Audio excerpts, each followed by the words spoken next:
주께서 몸버려 죽으셨다. 속죄 큰 사랑 받으리모 내 생명 다 바쳐 충성하리.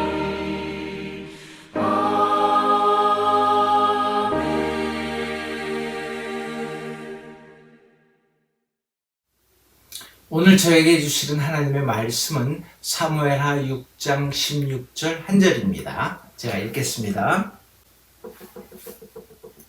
여호와의 궤가 다윗성으로 들어올 때에 사울의 딸 미갈이 창으로 내다보다가 다윗 왕이 여호와 앞에서 뛰놀며 춤추는 것을 보고 심중에 그를 업신여기느니라. 남편 다윗이 하는 일들을 그 와이프인 그 미갈이 보고 험담하는 이야기가 오늘 본문의 이야기입니다. 오늘 이 본문의 이야기를 중심으로 해가지고서 찰스 스윈들 목사님이라는 분이 우리가 비난을 하지 말아야 되는 이유 7가지를 설명했습니다. Reasons not to criticize. 그분이 쓴 그 책을 중심으로 해가지고서 7가지 타이틀 몇 가지만 소개를 하려고 합니다. 이유를 소개를 하면서 간단하게 한번 우리를 살펴볼 수 있는 시간이 될 수 있기를 원합니다. 여러분 그 은혜의 각성이라는 그 책에서 비판하지 말아야 될 그 이유를 산상수훈, 마태복음의 산상수훈을 바탕으로 해서 이렇게 들고 있습니다. 첫 번째는요, 우리가 남들을 비난하지 말아야 될 이유 첫 번째는 우리는 모든 사실을 다 알지 못한다고 이렇게 설명을 합니다. 여러분 정당한 비판을 위해서 모든 사실을 다 알아야 하는데 우리는 늘 제한된 사실에 대한 지식만 가지고 있기 때문에 비판이 불완전할 수밖에 없는 거로 비판을 하지 말라라고 첫 번째 이유를 듭니다. 두 번째는요, 우리는 그 동기를 다 이해할 수 없다라고 또 설명을 합니다.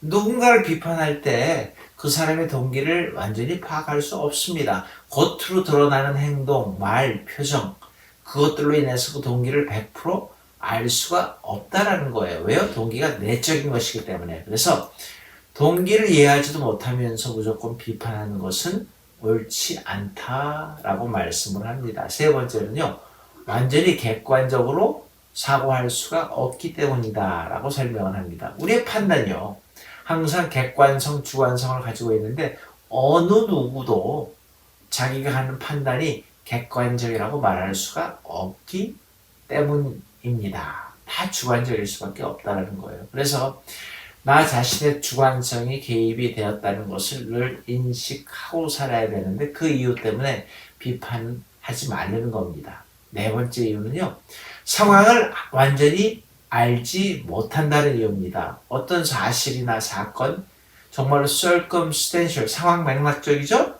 동일한 사실도 어떤 상황에서는 다른 의미를 갖게 되기 때문입니다.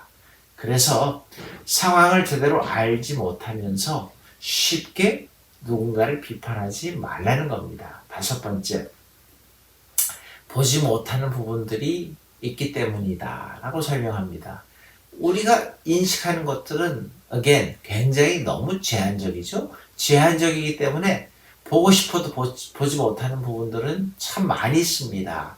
그래서 보지 못한 어떤 부분들이 있고 그것이 칭찬받을 수 있는 그런 부분일 수도 있기 때문에 또 불쌍히 여겨야 할 부분도 있기 때문에 비판하고자 하는 사람이 정말 남모르는 고통을 가졌다면은 우리의 비판은요, 늘 불완전할 수밖에 없기 때문이다 라고 설명을 합니다. 여섯 번째는요, 편견이 있기 때문에 그렇다는 거예요. 편견 때문에 우리 시야가 흐려진다는 거예요. 우리 모두는 편견이 있습니다. 주관성보다 훨씬 더 우리 자신을 슬프게 하는 모습들이죠. 비판하려고 하는 그 상대방에 대한 첫인상이 편견으로 작용할 때가 얼마나 많아요.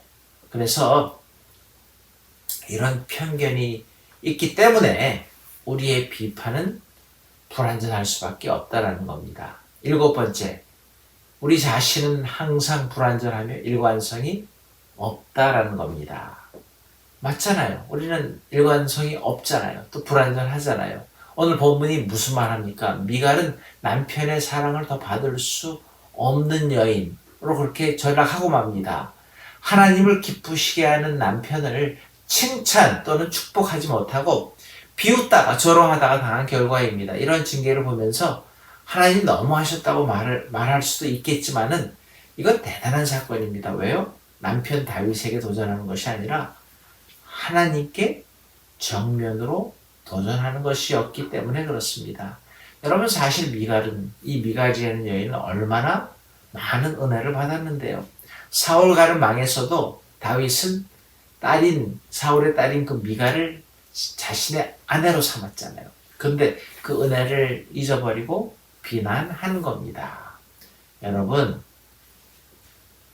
저와 여러분들도 오늘 하루를 살아가는데 정말 비난할 수 있는 건덕지가 너무 많잖아요. 우리 주위에 있는 사람들을 보면서. 그럼에도 불구하고 비난하지 말고, 왜요?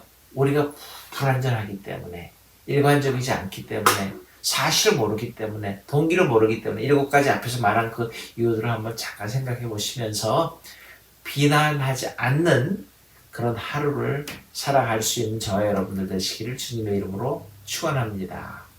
기도하시겠습니다. 하나님, 내가 마땅히 비난받아야 될 사람임에도 불구하고 내가 항상 비난하는 자리에 있음을 고백합니다. 오늘 7가지 산상수훈에서 보여주신 7가지 이유들을 다시 한번 생각해 보면서 비난하는 자리에 내가 있더라도 비난하지 않게 도와주시옵고 우리의 삶에서 비난하는 대신에 오히려 칭찬하고 격려하는 사람의 모습, 예수님을 닮아갈 수 있는 우리들 될 수 있게 도와주시옵소서. 오늘도 나를 밝은 길로 인도하시는 주님께 감사와 찬양을 돌려오며 예수님의 이름으로 감사기도 드리옵나이다. 아멘. 하늘에 계신 우리 아버지여, 이름이 거룩히 여김을 받으시오며 나라의 마옵시며 뜻이 하늘에서 이루어진 것 같이 땅에서도 이루어지이다. 오늘날 우리에게 일용할 양식을 주옵시고 우리가 우리에게 죄 지은 자를 사하여 준 것 같이 우리 죄를 사하여 주옵시고 우리를 시험에 들지 말게 하옵시며 다만 악에서 구하옵소서. 대개 나라와 권세와 영광이 아버지께 영원히 있사옵나이다. 아멘.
주